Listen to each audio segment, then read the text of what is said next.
হেই, কি অবস্থা সবার? বাসায় বসে যদি এরকম স্মুথ আর সিল্কি চুল পাওয়া যায় তাহলে তার কোনো কথাই নাই, তাই না? কারণ সবসময় তো পার্লারে যাওয়া যায় না, সেজন্য আমি বাসায় একটা মিল্ক প্রোটিন ট্রিটমেন্ট এই স্পা ক্রিমটা কিনে নিছি। এটা আমি ইউজ করি, আর এটা ইউজ করার নিয়মটা একদমই সোজা, মানে অত প্যারা নাই। তো প্রথমে আমি চুলটাকে খুব সুন্দর করে শ্যাম্পু করে নিছি, তারপরে ভিজা চুলটাকে আমি খুব ভালো করে আঁচড়ায় নিচ্ছি। তারপরে আমি এই ক্রিমটাকে ইউজ করব। এই ক্রিমটাকে আমি ইউজ করার তেমন কোনো প্রসেস নাই। এটাকে আমি একটু একটু করে চুলে নিয়ে ক্রিমটাকে খুব ভালো করে অ্যাপ্লাই করে নেব। তারপর আমি চুলে সুন্দর করে অ্যাপ্লাই করার পর আমি মাসাজ করব কিছুক্ষণ, 5 থেকে 7 মিনিট। আমি মাসাজ করি, এটা একদম নেসেসারি তা না, মানে করলে আর কি ভালো হয় সেজন্য করি। তারপরে আমি চুলটাকে একটু খোপা করে নেব, কারণ আমি গরম পানি দিছি। গরম পানিতে আমাকে স্টিম নিতে হবে 20 থেকে 25 মিনিট। সেজন্য আপনি গামছা, তোয়ালা যেটা আপনার আছে বাসায়, আপনি সেটা নিয়ে ইউজ করতে পারবেন।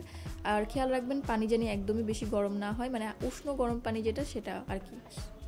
তারপরে আমি খুব সুন্দর করে স্টিম নিয়ে 20 থেকে 25 মিনিট রাখবো।